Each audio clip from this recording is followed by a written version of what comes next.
then at some point you come up from your Shavasana. Did I put, I put, at the end of the footwork, I put Shavasana plain, which means you lay in there, or with any kind of props, right under the knees, all that stuff. In general, Shavasana is about not doing anything. You're supposed to be dead.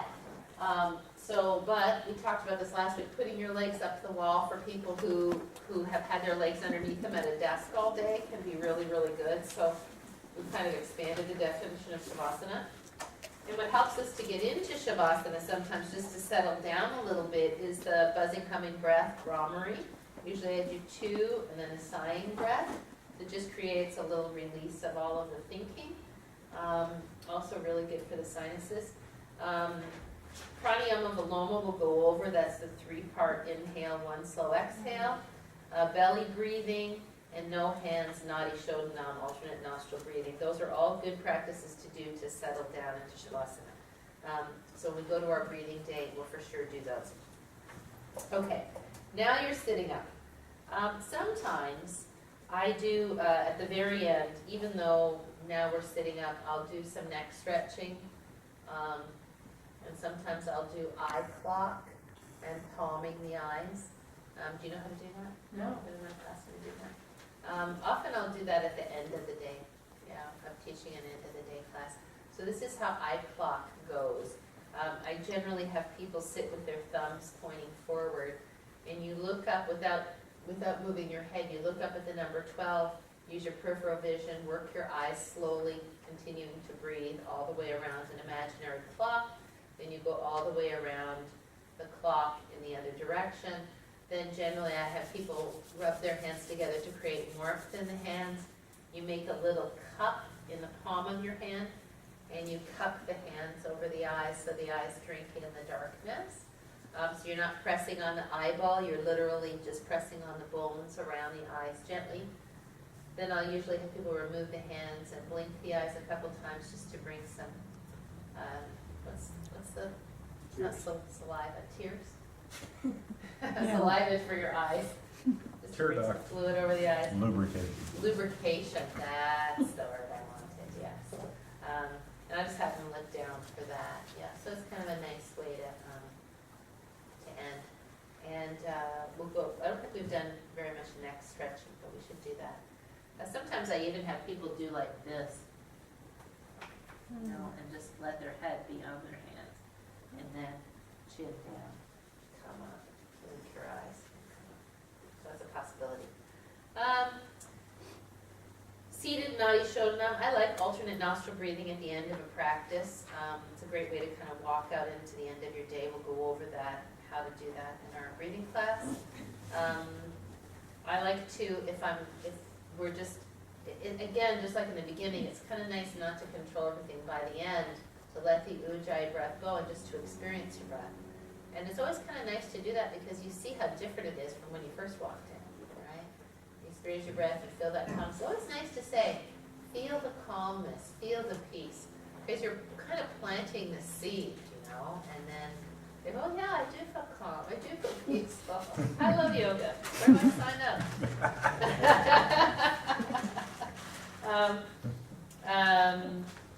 But I usually in the morning I'll say, you're planting a seed of intention for the day ahead, because now you've calmed the mind, you've tilled the soil of the body, you plant the seed of an intention, a word or a phrase that will help you remember what's important to you today.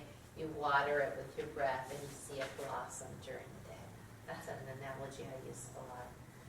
And then in the evening I usually do gratitude. At the end of the day, feel the life-giving breath through your body, feel your beating heart. Take a moment for gratitude, for your good fortune, even for your challenges, because they will help you grow.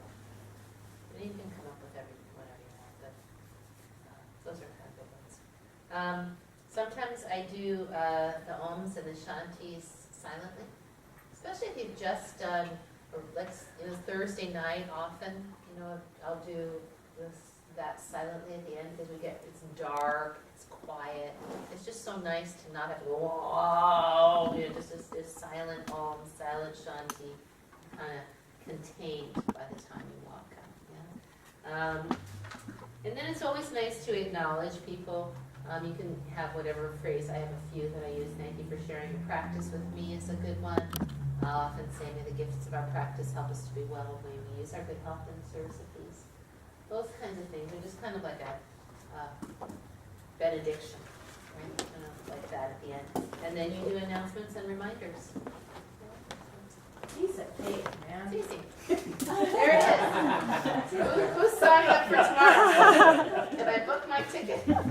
Yay! All right, yeah. But that, I mean, that's also will give you an overview, yeah? All right, let's look at the syllabus. Cool. I know it's a lot, but it's got to be done. All right. So again, in Yoga 1, we're doing things that are for people who are primarily beginners, people who might have injuries, and also people that are brand new to yoga and need to learn the fundamentals, even if they end up being Yoga 4 students, right? So that's the goal of Yoga 1, is to provide the fundamentals of yoga. So everything in that column could be done in Yoga 1. It could also be done in Yoga 4, right? Everything in Yoga 2 column is something you would add on, generally for people who know what's in Yoga 1 column, which is why we really encourage even brand new people to start in Yoga 1, because there's a lot to learn. And then I'll generally say, and if you do come to some Yoga 1 classes, your practice will be educated rather than imitated.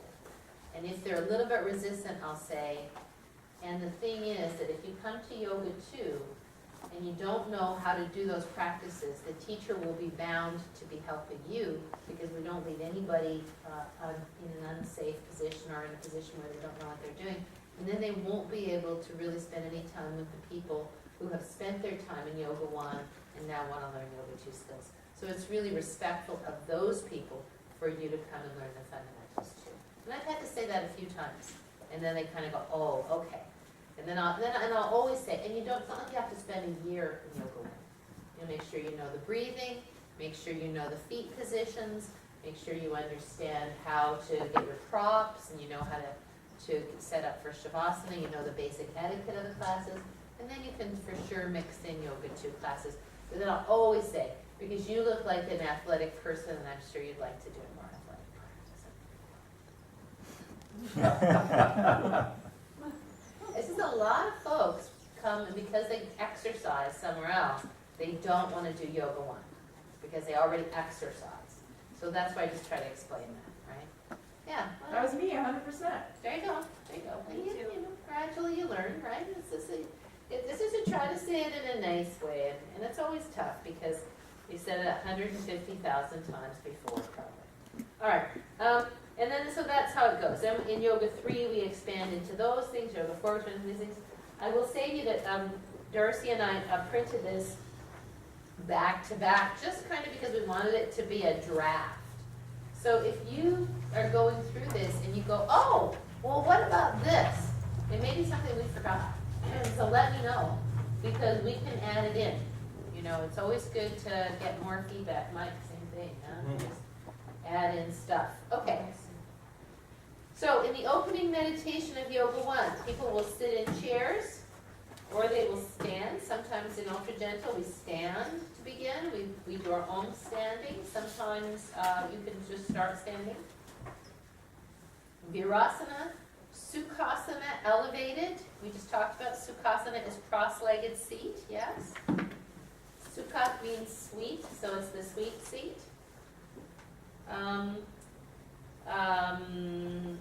Now, and they should learn Ujjayi breathing, and they should learn the path of the breath. So often in Yoga 1, I will talk about, we'll learn the sound, but we'll also talk about the path of the breath. And before they get up, I'll say it's very common in, and you know, when you're told to take a deep breath, to lift your chest up and suck your belly in. So instead of doing that in yoga, so we don't tighten our neck, we breathe diaphragmatically. So we'll go over path of breath. So you can explain that right at the very beginning. In Yoga 2, some people can still sit on a chair. Some people have a knee issue. And it's not that they can't sit on the floor, it's that they can't bend their knee in certain ways, like Virasana, not so good, even cross-legged doesn't feel very good.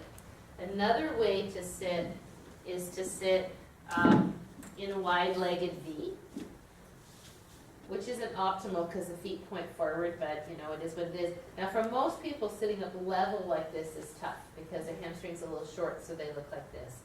So the things to do would be to lift up on a blanket, and then when lifted up on a blanket, to put these underneath. This is rare. You don't have to do this very often, but it's a little tool to have in your toolbox for people who kind of want to sit on the floor, but their knee isn't going to allow them to. Maybe they just had meniscus surgery or something like that. And then generally in yoga, two people sit on Virasana or Sukhasana. And we always want people, even flexible people, to sit up on a little something. So even if I can sit like this, if it's somebody visiting from Seattle and they just sit down on the floor and they're here for one day, let them do what they're going to do. But if they're going to be here for a while, if I have to sit here for any length of time, over time I'm going to start to do this, right? And then even if I don't do that, because my body's tendency is going to be to do that, I'm going to have to start focusing on lifting up. And then I can't focus on breathing. Then I can't focus on arriving. So I usually say, sit as though you would sit in meditation. Most people do not sit in meditation on the floor. They sit on a blanket, they sit on a zafu, they sit on something, right? Okay, what else? And then I put in yoga for Sukhasana without a blanket, okay. But it kind of depends on the person. Ardha Padmasana. Wait, can I ask a clarifying question, please? There's nothing that you've written in Yoga 3. Right, that means that there's nothing that adds on, Okay. right? So it would be the same as Yoga 2, or they could jump to Yoga 4? It could be yoga 4, yes. Like say the person is just like gumbly flexible and they're sitting on the floor and their knees are down. I'm not going to argue with them. It's not a big deal.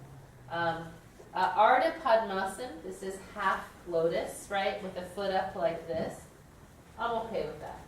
The one nice thing about Ardha Padmasana is that it grounds the thighs, right, which is really the whole idea of lotus, is it grounds the thighs. So when you ground the thighs, your knees don't come up and you don't start to rock back. However, look at the ankle of my foot. Like that's not so optimal for long periods of time. If you're in full Padmasana, your foot is hooked around here, and this foot is up here. But especially, now that I have the knee issues, I am highly aware of the amount of torque that puts on your medial meniscus. So I would discourage all Padmasana variations. Again, if somebody comes in and they're sitting in full lotus and they're going to be here for a day and they do that in their practice all the time, that's fine. But there's a few things that I don't want to teach here at Camaro Yoga, and one of them is full lotus because it's not necessary. And I don't like any of these. See that? I don't like any of these bound variations. Nothing like that. There's no need for it. It's a vestige of a different time in yoga. And for our bodies at this point, it's not justifiable, really. Audrey, you said, if someone came in and they had a meniscus surgery recently, you might help set them up. Have you ever had a situation where someone has come in and told you about that injury or whatever it might be, and you tell them they can't practice? The only time I've ever said that I would prefer that you wait is if somebody comes in and they're say they're 11 weeks pregnant and they've never practiced yoga before, because that's right at the moment where the risk of miscarriage is the highest. So I just don't want people to potentially miscarry. Has nothing to do with yoga, but then they could say it, well, I went to that yoga class and then I miscarried. Right. But because, generally when people are like a day post-surgery, meniscus surgery, they don't come to yoga. Right. I just didn't know if there was any red flag you've ever had where someone says something and you go, I don't think practicing is the right thing to do. Or do you just tell them I don't you think I've ever said that. Okay. I have said it with pregnancy, but, I mean, because there's so much that we do that, but we'll wait for the injury day. I taught 5 classes the next day after my meniscus surgery. So, it wasn't such a great idea because my knee was swelled up. But meniscus surgery is not such a big deal. For sure, we want to take care of the knees after, but it's not such a big deal. In fact, it's good that they're here. Audrey, can I just clarify something about this document? Because this is the first time you guys have probably seen this, and we've been seeing it over and over. Okay. And it doesn't hold true in this first section. I already see an error that I need to fix. The intention is that it reads across, right, from left to right, so that when we go to the next section, it makes more sense. Where this is how it builds in Yoga 2, then it builds in Yoga 3, and so forth. In this first section here, I'm going to have to merge some cells. It doesn't quite make sense. But so you're actually going across when you read it. So like seated in chair, standing. Yoga 2, you might add a wide-legged V. We could have put into Yoga 2 as well. We could have said on blocks, We did say Virasana Sukhasana blocks. Yeah. But So you're trying to link the row. right. Right, It- All across, right. Right. Like if you look on the next page, you can see that we put plank on wall, chest open, teach chaturanga on knees, limited number, chaturanga knees or toes, chaturanga one leg to down dog, Right. Mhm. So, we tried to make it go across, but in a lot of cases, it doesn't doesn't. actually Go across. follow, so, Mhm. especially here in the beginning. Yeah. So, but still, it still gives you a kind of an idea. But that's the way to read it, left to right. Right, left to right, yes. So in the warm-up section where it says standing, movie, groovy, Mm-hmm. in 1, you can also do it in 2, 3, Correct. and 4. Correct. Okay, but you wouldn't do things in 2 in 1, and you can't do things from 3 in 1. Generally You speaking, can add on 2, 3, and 4. generally what's in one. speaking, that would be true. Okay. That would be generally true. Yeah, well, if you did choose That to makes do sense. it, it would be because you made an educated decision that those people could do those things. Yeah. Right, but we're just talking about the generic yoga 1, generic yoga 2, and you can always pull from on either side of it, right? But for sure, you're probably not gonna start, opening sequence in yoga 1, then yoga turn to spider to prasarita padottanasana. You're not gonna do that, right? Because they have to learn those elements before they do them. Mhm. Wouldn't that May I make a suggestion? Sure. For example, with the standing movie groovy, Mm-hmm. I think I have experience with every teacher in this school. They Mhm. do that in level 2 and in level 3. Mm-hmm. And I think it's a great thing. Mm-hmm. And the way we're building this, it would imply you don't do that all the way in level 3.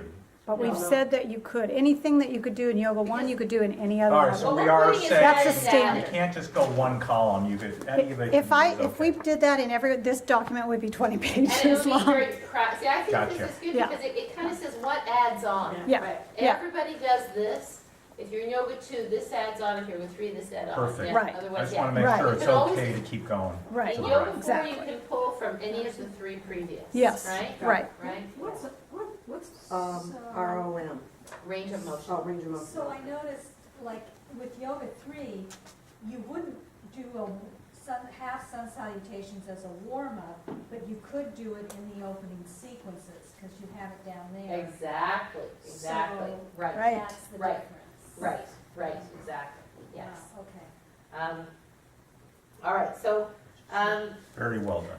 Let's go back to the warm-up, but then we'll start skipping around all over the place. right. Yeah. Okay. So in the warm up in yoga 1, the go-to is the movie groovy because it's whole body range of motion, right? Everybody needs to warm up. You could do that at any level, but for sure it's a good one for everyone. That's after your opening meditation, right? You could do back lying. Again, in the evening, I'm more likely to start with back lying. 1, because people are a little bit more able sometimes, and 2, because they've just gotten out of work. So they've just gotten out of work, it feels nice to lay on your back, to do a little breathing, to pull one knee in, to pull the other knee in.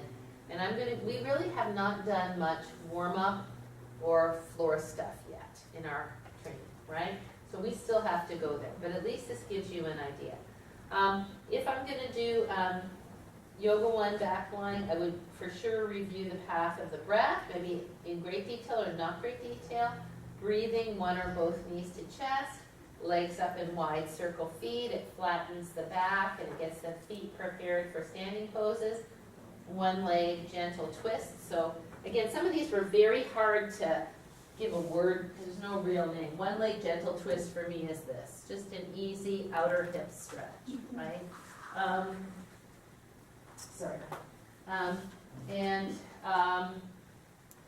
Windshield wiper.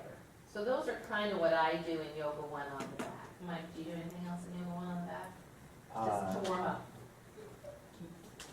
I like the bolster or the block underneath the sacrum, and then you put stand, I don't know if you call that part of the warm-up, but it is for a low back. So if somebody comes in and they say, oh, I've got a low back issue, you know which one I'm talking about? Yeah. Yeah, sometimes I'll circle the hips and do a little windshield wiper and do that low back extension.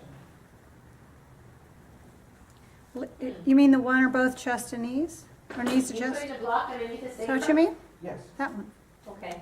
or bolster. Okay. I particularly did not, just to know, I didn't put any bolster stuff in here. Right. Because the bolster stuff we're going to do separately. And we're going to have that Yoga 1, Yoga 2, Yoga 3.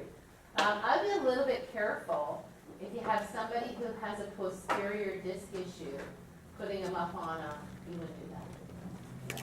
What do you mean by back issue? Oh, my back's sore, I want to just, and sometimes I won't even do it with a block, I'll just do it Just, yeah, normal. yeah. Right, Yeah. but then sometimes I'll say, okay, let's try it, and if there are any issues, do it on the floor, Okay.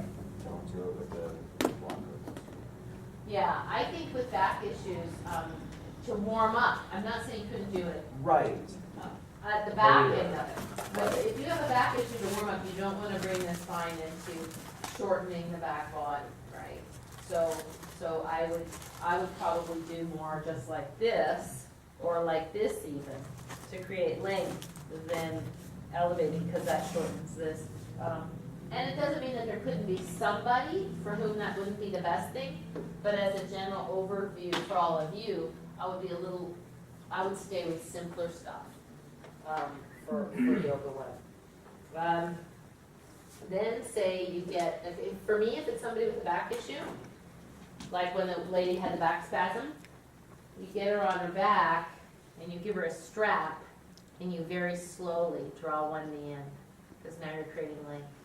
And you breathe here. And you put it down. As soon as they do this, they could hurt themselves more. Put a strap, pull, breathe here. Then maybe, can we take both? And can we just breathe here? And then I go to very gentle, right. arm up, hand on the block, windshield wiper. Very slow, not to the floor. Yeah.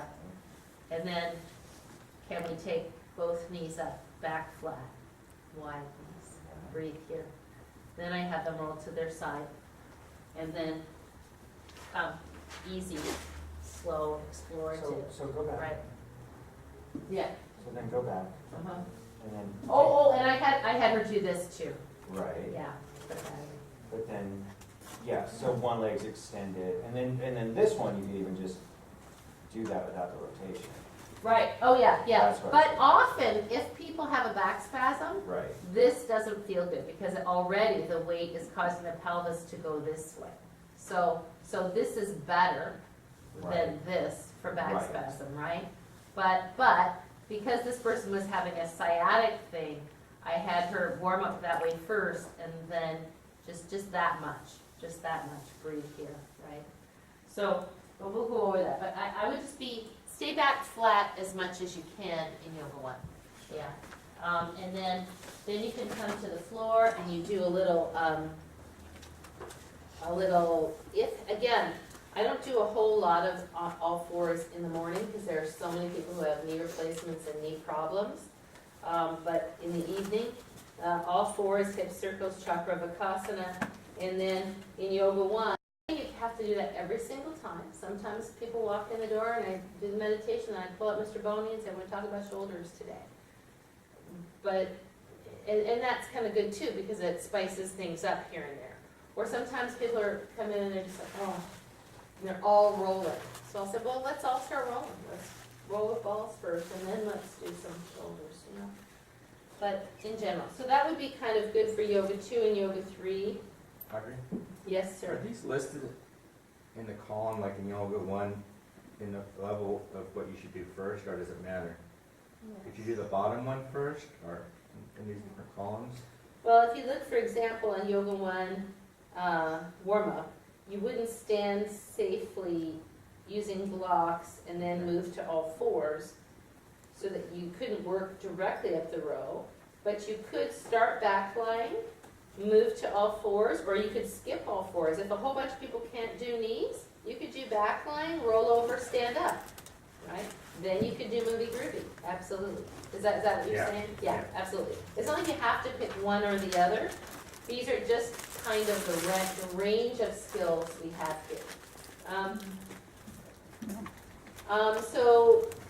In yoga 2, we add down dog on the floor as part of the warm-up.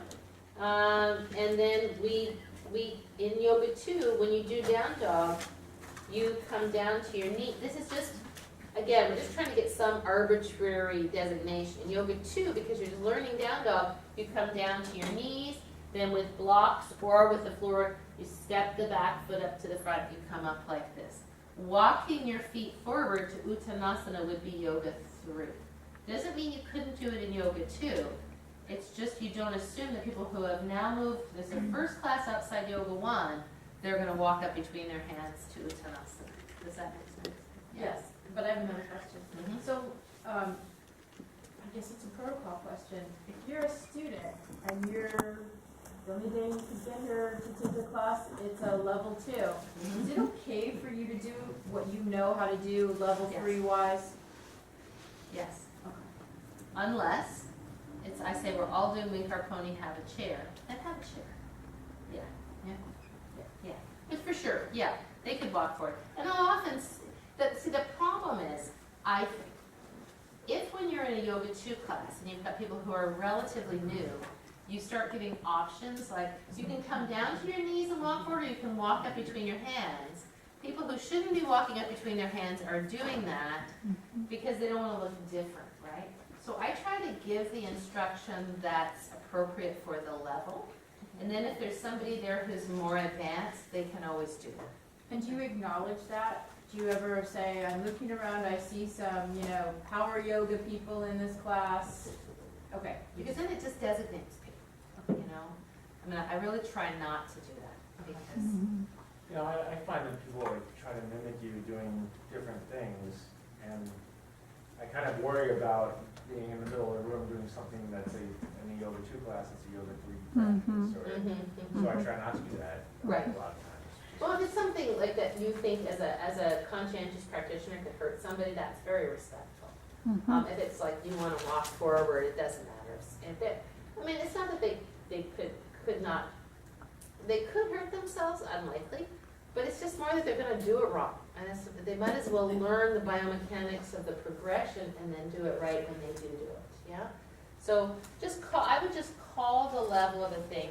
And I really resist saying, oh, I know you're a yoga 4 student, so because it just, I try to do what is happening in the class regardless of the level. I mean, if I'm in a level 2, I'm here, and I want to do it that way. I'm just thinking of this woman that used to come, and she'd bring weights. And it was like she was in her In own yoga class. I think it It was was a 2. a yoga 2. And It was always she right was there. always doing more than what the instructor was asking for. And was she kind of heavy-set lady with reddish hair? yes, I don't know her name. No, but that's very fascinating because Penny, because of her fibromyalgia, could not bear weight on her arms. She has so many trigger points in her upper back that bearing weight on her arms was always flared her fibromyalgia. So I asked her to use hand weights for clock face and things like that because it was a way for her to be doing some weight-bearing exercise in a way that she could not do because of that.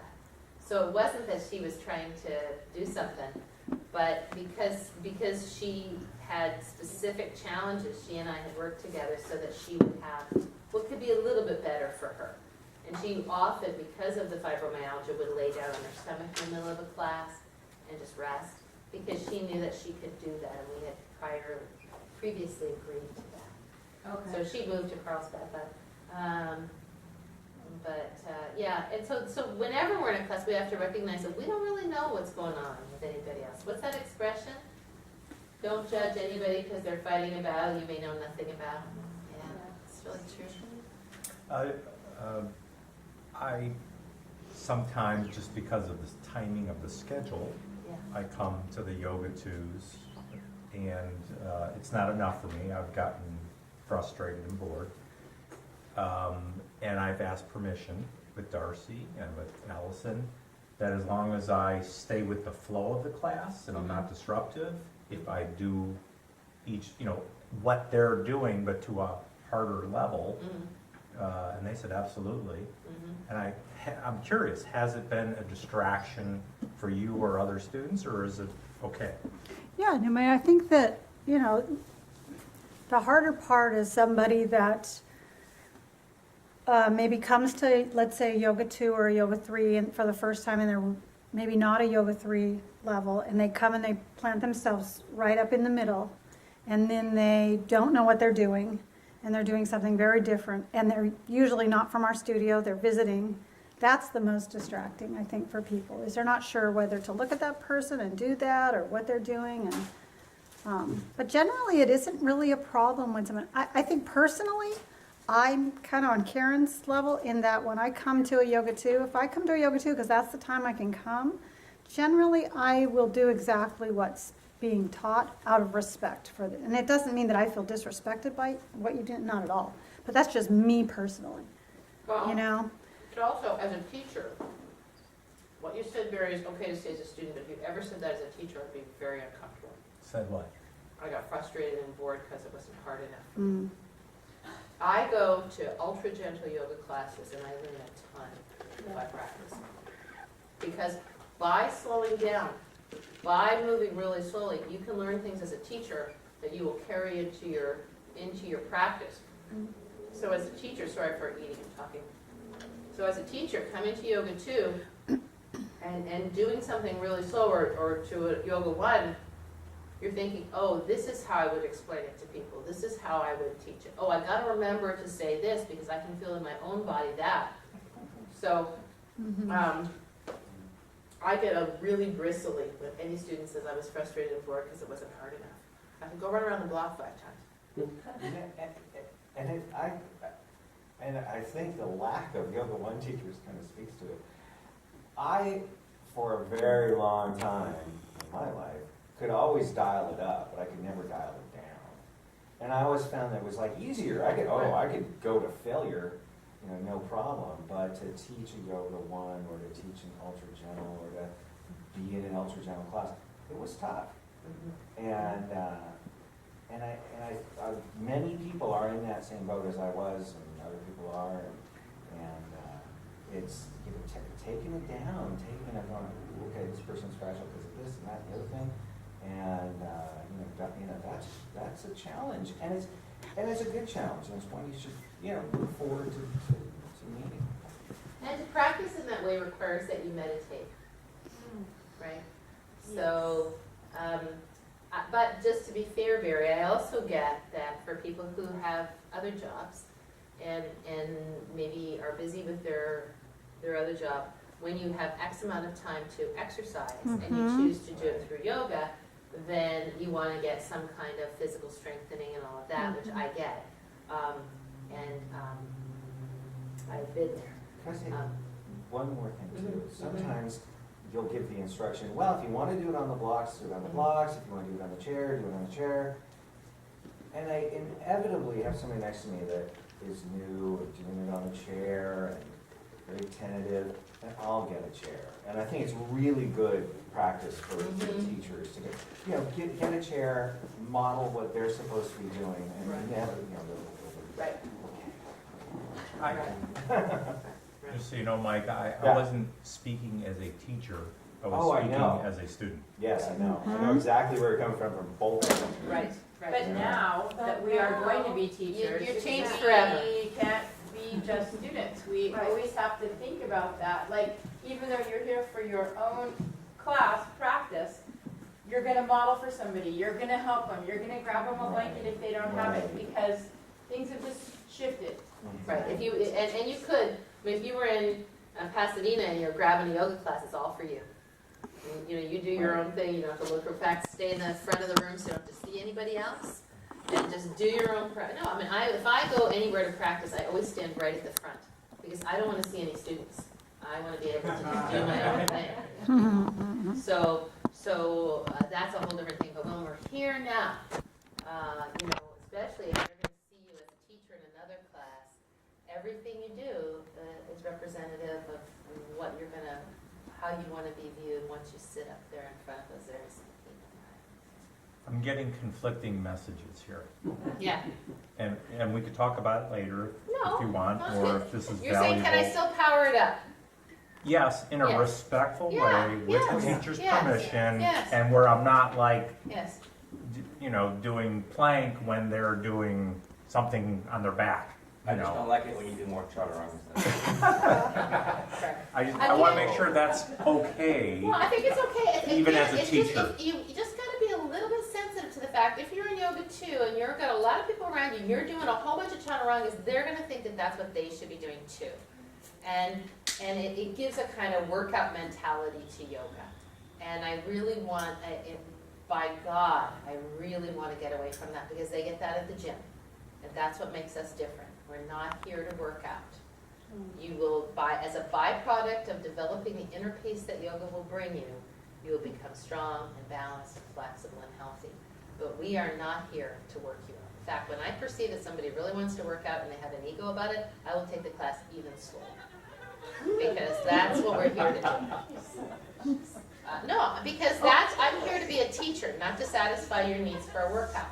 Now, I think on Saturday morning we get a pretty strong workout. Do we have classes that can do that? Yeah. But again, it's just be sensitive because especially with like 1,000,000 push-ups. Because 1,000,000 push-ups for most people's bodies are not good. They're just gonna, and even for you, they're just gonna tighten your chest and bring your shoulders up like this over time. So some, like for example, people are in plank and you do a nice, clean, slow chaturanga, hey, that's great. If you do 50 like this, you look like your workout man, and that's not good. A lot of times he'll do like side angle with no arms on a block or anything. No, that's good, and he does it beautiful. Yeah. He really does. Kinda makes So it like bad. that's cool, when you do your spider with your arms to the side, I think that's really, really good. It's just, I think it'll be. All right. Just in defense of Yoga One, when I had my rotator cuff surgery and I came to Yoga One for Taiwan, I learned so much because there are things you do on the chair that you don't do in any of the other classes, like with the foot coming around and seated pigeon. I do that. I get much better stretch in seated pigeon than on the floor. And it slowed me down. I needed to slow down. And I really enjoyed it. And I miss all the people that Yeah, always come yeah. there. It was really good. Well, and it's interesting too that some of the things that we do in Yoga 1 are really longevity practices. So if you're coming always to Yoga 3 and you never spend time doing this really, really slow, you never keep that range of motion in your ankles, you're missing a practice that you really can't get any other way that will help you down the road with your balance. So I suggest that everybody, Yoga 4 students, come to Yoga 1 sometimes just to kind of get those little health building practices, eye clock, those kinds of things that we don't do. And, we could do them, but people want to work out. So, I don't know. It's a balancing act. All right. Okay. In Yoga 2, we add down dog to the knees, to Uttanasana, knees bent, to arms side to stand, yeah? We want to make sure that if people are coming forward to Uttanasana, and most people don't do Uttanasana very well. Only flexible people do Uttanasana well, right? So we need to just make sure that their weight is to their toes when their knees are bent, and that the main direction is that we want the lower back to be able to descend. If If they're doing Uttanasana in a way that their lower back is humping, they're not doing a forward fold, are they? So good to just make sure you give them enough props to do that. In Yoga 3, we walk the feet forward from down dog between the hands to stand.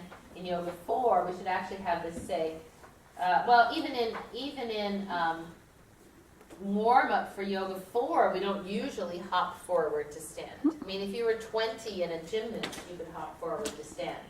But usually in Yoga 4, I like people to do what they need. Maybe I do a little Chakravakasana, and then away we go. But I usually assume they've done that before. Just to clarify the intent of the, in the Yoga 2 column where you say add down dog to knees, and then once you're done with the knees and you're going to Uttanasana, blocks are not written here. So is that an example of now you do it without blocks, or you just didn't write the word blocks? Now you would do it with or without blocks. So in other words, that's a great question. So we teach it with blocks in Yoga 1. Some people wouldn't even need the blocks in Yoga 1. In Yoga 2, you could say, and I probably would say, so from our knees, we're going to step forward between our hands. You can use blocks to, I always just call them arms. You can use blocks as arm extenders, or you can keep your fingertips on the floor as long as you can get your shoulders higher than your hips and your weight and your heels. Because this is kind of a tough position for a lot of people. And remember, we do have Yoga 2 students, particularly in the daytime, who are technically Yoga 1 students who have done Yoga 1 for 10 years. So they come to Yoga 2 because they just want to do a little bit more, but there's going to be a bunch of things they won't be able to do. And increasingly now, we have people coming to Yoga 1, and even maybe Yoga 2 in the evening, who really would do better in the daytime classes because they are of an age or of a level of physical ability, even if they're not that old, they're not that much older, that the daytime classes, which tend to be less vigorous, would suit them better, but they're still working during the day. So they can only come in the evening. I'm thinking, but he was a nice guy, I liked him a lot. All right, opening sequence. So now we've kind of warmed ourselves up, and we're going to do something that gets the body moving in a way that will set us up for our standing poses, right? So in Yoga 1, we need to learn about Tadasana. We need to learn how to stand in Tadasana, the feet, all the things we've talked about, your 13 inches, your chest of drawers. And you don't have to teach it every single time in great detail, but if there's a lot of new people, you should teach it. And if there are a lot of people that are relatively new, you should always keep referring to it. Remember the word da-da-da-da. Don't forget to da-da-da-da, all those kinds of things. Where's your hip drawer? So you're continuing to reinforce that concept. Initiating movement with breath, arms to side and up, elbows forward. I guess we will now call that the quarter sun salutation. Our teachers have decided that that's called a quarter sun salutation, and I like it. So, so they have to learn to breathe and move, initiate movement with breath, and to match movement to breath, right? Tadasana is mountain pose, right? Mm-hmm. Right, Tadasana. And just think, if you're not sure, think of it like you're spinning. Instead of saying Tadasana, say Tadas, like you're spinning. Yeah, think Tada. There you go, see, works for me. Okay. The other thing they need to learn is they need to learn the hip hinge concept, right? Because right now, they don't know. They bend from their belly button, right? A great place to teach that, once you've kind of talked, you should always have them run their hands up their thighs. Because if you say, put your hands on your hip creases, they will put their hands up here. This is where people think their hips are. Which they are, sort of, but I think of this as your waist. This is your waist, right? Like if you're measuring your 36, 24, 36, you measure it right here above the ilium. Right? Remember wasn't that the standard thing? Yes. Yeah. Now I understand it's more preferably 36, 24, or 38, or 40. Buy implants or whatever means necessary. I remember Scarlett O'Hara's 16-inch waist. She Oh. was upset and her mom was, Yeah, pulling the corset in, Yeah. right? Yeah, yeah. So hip hinge, we teach them that this is the fulcrum of movement. And so we can have them, I usually say if you think of this like a teeter-totter, your tailbone is one side of the teeter-totter, your spine is the other side of the teeter-totter. This is the bar across the teeter-totter, and this is where you hinge. And you don't want to break your teeter-totter or the seat will hit the floor. Something like that, right? So you teach them that. So let's use this hip hinge now, bending the knees, letting the tailbone part of the teeter-totter stick out, step the back foot back. Look down and see, you step the right foot back. Look down and see that your feet are in 3 lanes of traffic. I don't usually talk, I usually have them keep their hands here. Feel the stretch in the calf. Then you'll inevitably have people doing this. So feel like you have a rope around the creases of your hips and you're pulling the hips back to extend the torso forward. Then I'll have them come to this. Yeah. Or sometimes if that seems like it's going to be too much, I just have them be here. I take a couple breaths. Then I have them bend the back knee. Increase the stretch in the soleus and Achilles tendon, back foot up to front, right? So some kind of, we've gone over that calf stretching sequence, haven't we? Mhm. Right, okay. So that's a great place to introduce the concept of hinging at the hips. And there are other ways to do it. Another way to do it is in spider, right? But generally, before they get to spider, I like them to have, or calf, hamstring stretching, I like them to have warmed up the calves because how many times have I had people doing hamstring stretching, I'll say, do you feel it in the back of your leg? And they go, no, I feel it in my calves. Because they can't get low enough to feel it in the back of the leg, but their back calf is really feeling strained. So warming those up, kind of a good idea.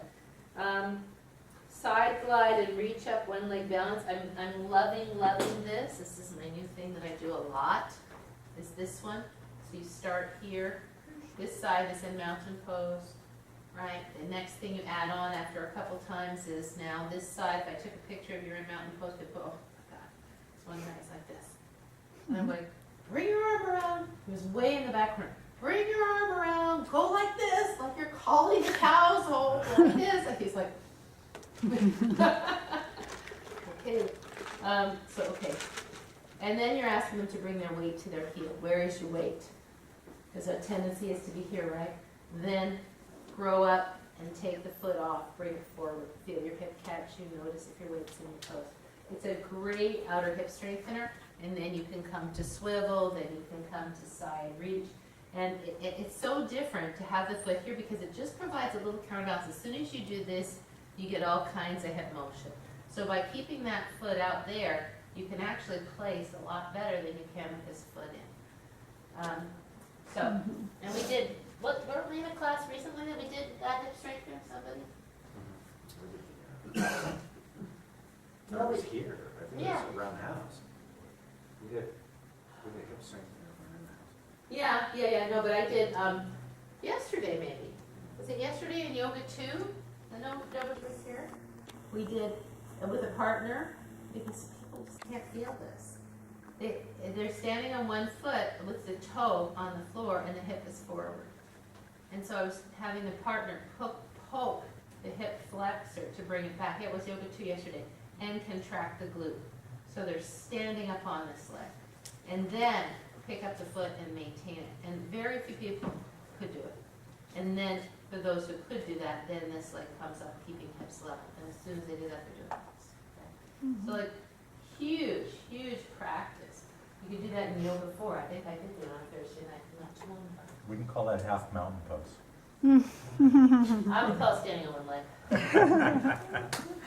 You're not going to rename everything there. All right.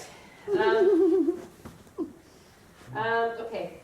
So that I like that one a lot. Toe raises with 13 inches. You can do that. With arms up as well, or should we Yeah, keep the arms at the sure. side? Sure. And if Number you one. did do that arms up, you would have prepped them for that by doing this in the beginning, right? Oh, as soon as your arms up, where are your hips? Your hip drawers forward, pull your hips back. See, sometimes your arms have to be in front of your ears to keep your hips back, yeah? I also do foot pedals. These, push down and lower. But if I do this, I will have warmed up the calves a little bit first because there's no bend at the knees here. You come straight up, you lower the heel, and you don't bend the knees in between. We should put that in, foot pedals. Okay. And also top of foot stretch. Audrey, That's Yes. here, where would you, hmm in the where hip would you hinge. practice falling forward? Do you know what I'm talking about? Oh, yeah. Would that be appropriate? Yeah. Falling forward, yeah, absolutely. I usually do that in ultra gentle, but I do it in yoga 1 too. I've done it in yoga 2. Yeah, I'll talk about that. Just let me write this down. Top of foot stretch, for some reason it's in the hip hinge concept. Do you not want it there? I think, I think that should come out. That should go into Uh-huh. toe raises. raises. Mhm. Right, and then there should be foot pedals. Have it.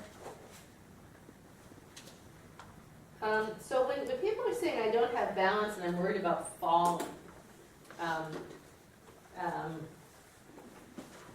what I try to teach people, in Ultra Gentle and in Yoga 1, but it's good for everybody to know, is that in terms of not falling down, keeping your balance is about keeping your feet underneath you, right?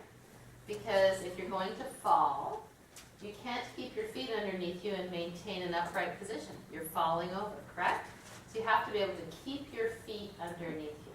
So the common error that, and you see this with old people all the time when you're starting to work on balance, and old people, I mean, I'm talking my age, is that if they feel wiggly and there's a chair there, they'll try to hold the chair for balance, or they'll grab at the wall, right? And if a person like we have our fella who has a massive Achilles tendon issue from an injury, and she works with Christy, and Christy's done amazing work with her, but sometimes it's not a good day for her. So sometimes she'll stand at the wall because she can work her calves better when she has a finger on the wall. So there are some, or if somebody has vertigo or inner ear disturbances and coming up and down on their toes starts to bother their what's the word? Equilibrium. Then they can use a wall.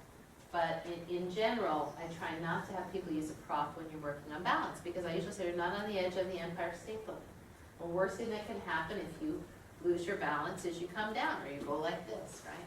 But I do tell people that when they feel like they're going to fall, what they need to train themselves before that ever happens to do is to move their feet like Fred Flintstone, right? Remember Fred Flintstone and his little car? Right? So if I'm walking along and I step off the curb at Big Lots, which somebody just told me that she did this, I'm so happy. And I stepped off the curb at Big Lots and I wasn't looking, and I could feel myself starting to fall, and I remembered that I should run. Because if you run when you're starting to fall, your feet catch up with where your body's going, right? As opposed to leaning forward and trying to catch yourself. So in those classes, we practice coming up on the toes, leaning forward, and moving your feet, taking a couple running steps. And what people will inevitably do is they'll do this. And so I say, well, if you do that and you look down and you're falling, where are you going to go? So you have to look where you want to end up. Don't look where you don't want to end up. And the other thing is that they should try as best they can. This is kind of like, it's kind of hard in the moment, but if you practice it, because I always tell even older folks, people get to be my age and they haven't run a step in a decade. They haven't run. They don't run anymore because, well, I have knee issues or I have hip issues, so I don't run, which is okay. I mean, you don't have to go for a run, but you should run a little bit. You should, if you go for your walk, run 5 steps, just so you don't lose the ability or the motor skill, the afferent signal to move your feet quickly, because you might have to, right?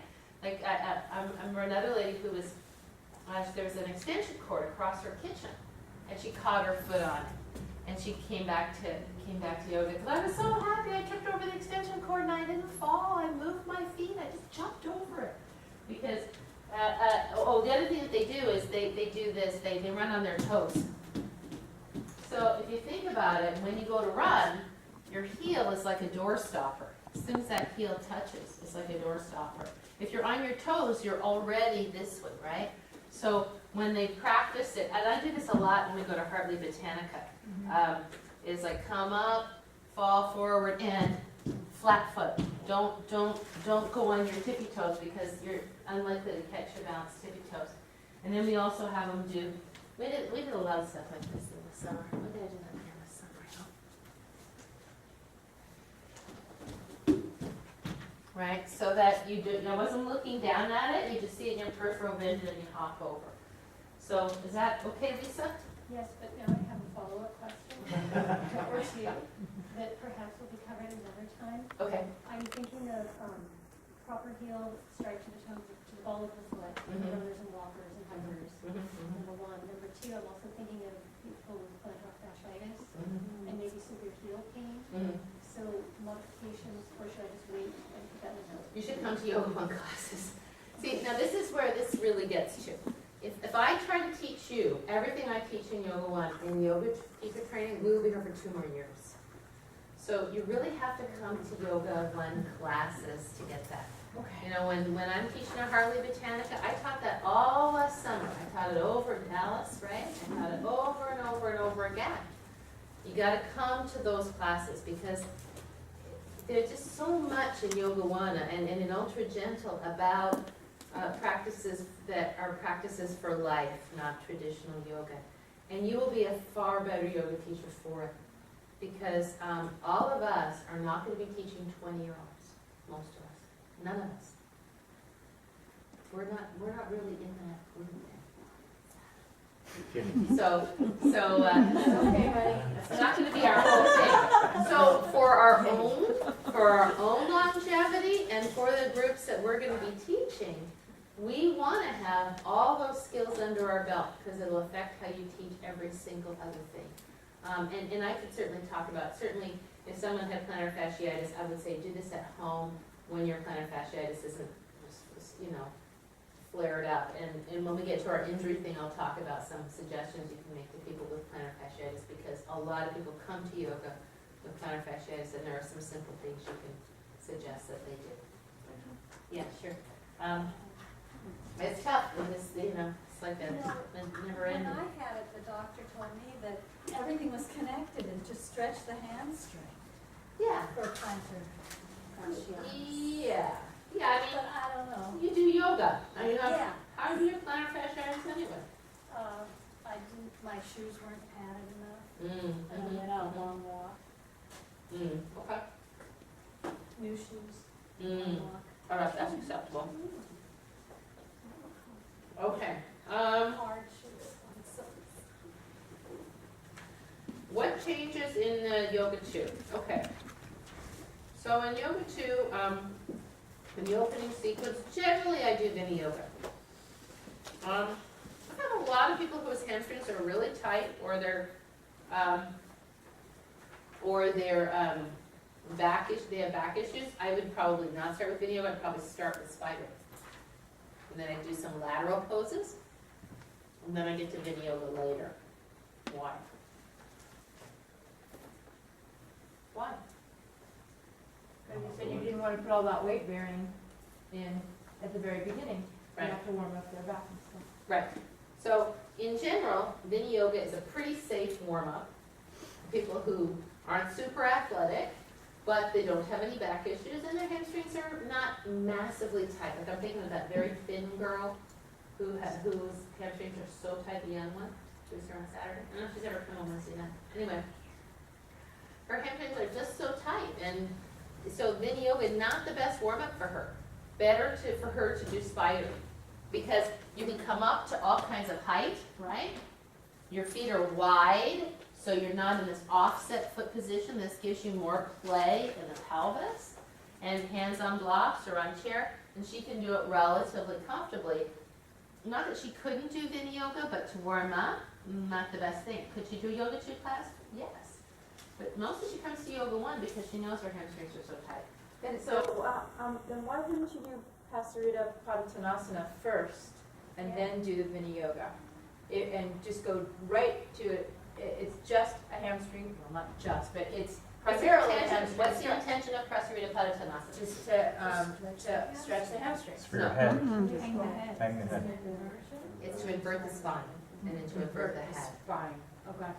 Because anybody with tight hamstrings, just like a forward bend, this is a measure of their hamstring flexibility. It's not stretching their hamstrings.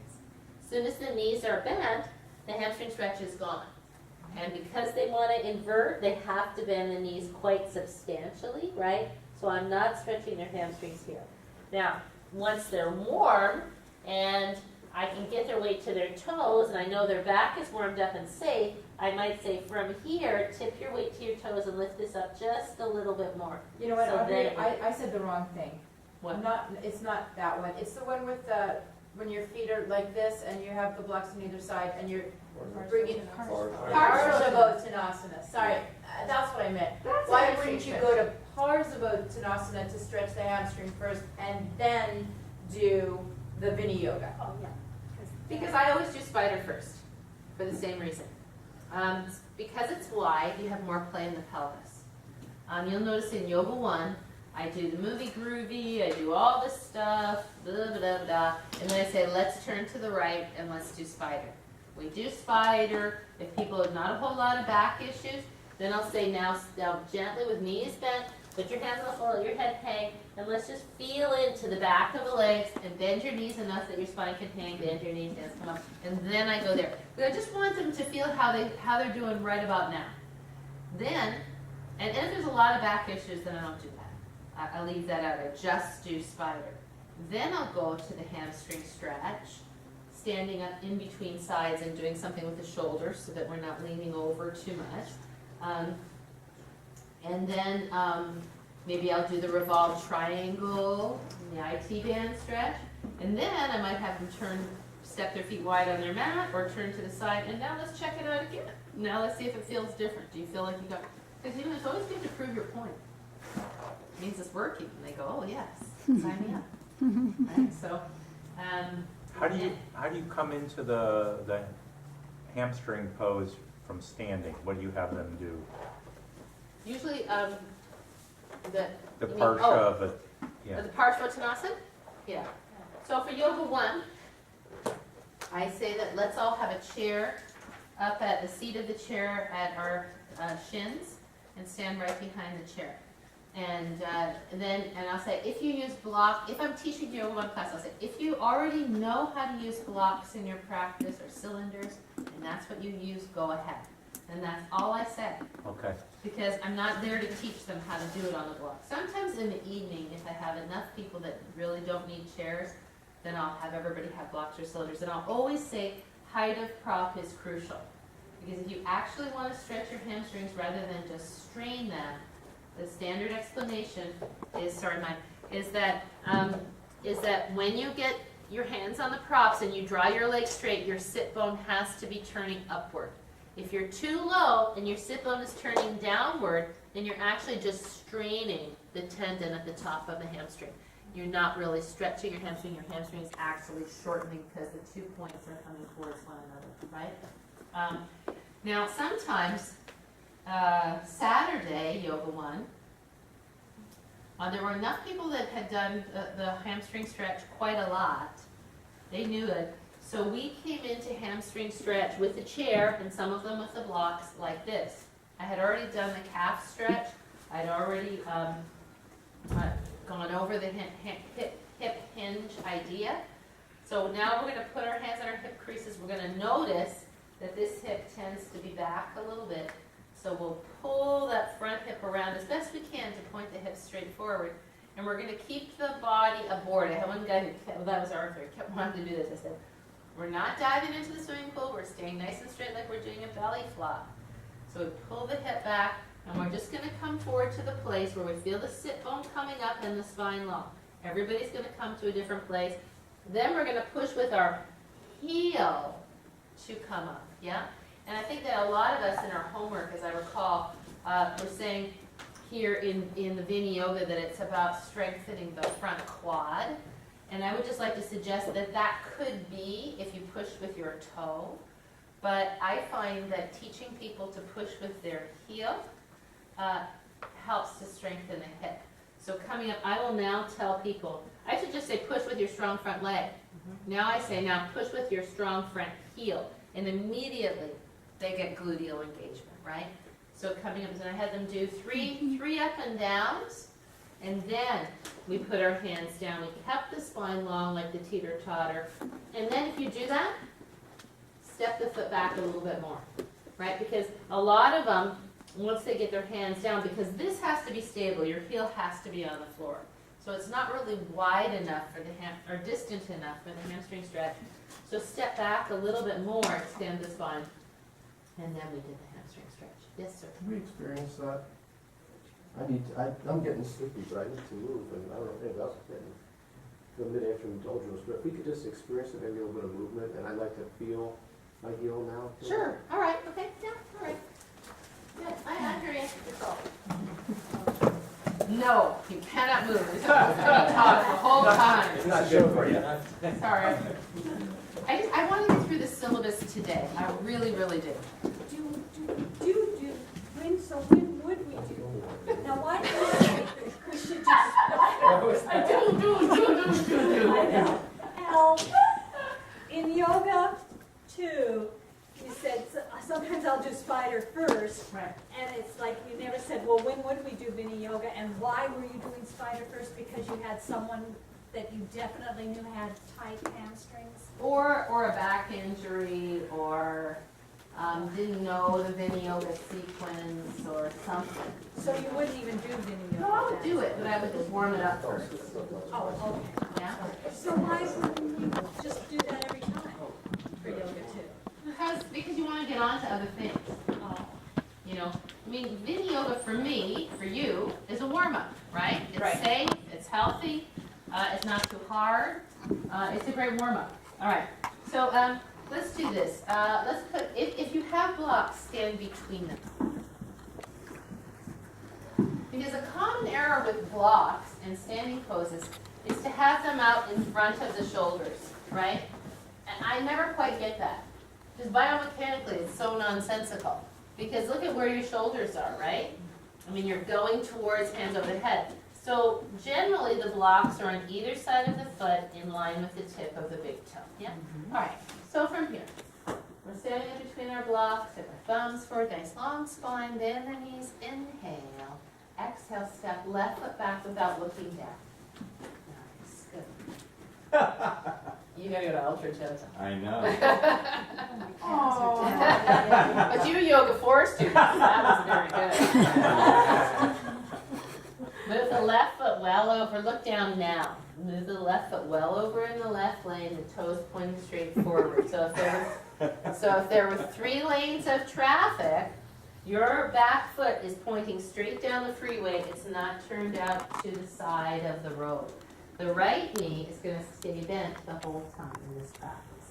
So if you would, run your hands up your thighs and find a place where your thighs meet your pelvis. This is what we call in yoga the hip crease. So kind of right in the front. That's it, good. Possibly and probably in this place, your left hip is slightly behind your right. Breathe in here. Exhale, gently pull your right hip back behind you to feel your left hip come forward just a little bit. Do you feel that? Not so much that you turn, but so that your hips are more square, facing forward, yes? Keeping our body aboard from tailbone to crown of head. Breathe in. Exhale, hinge at the hips, come forward, extending the spine. Now breathe in, push with your heel, and draw your chest forward up towards me again. Exhale here. So, Front heel. did I say back heel? No, you didn't. said heel. You didn't. Oh, okay, front heel, yes, very good. Or right heel, yeah. Okay, all right, let's do it. Breathe in here. Exhale, draw the right hip back as you hinge at the hips, lengthening the spine, feeling the back of the right leg stretch. Inhale, push with your right heel, keep your spine long as you come all the way upright, and exhale here. This time let's do it on one breath. Breathe in, exhale, hinge. Nice long back. Breathe in, push with the heel, let your lungs bring you upward.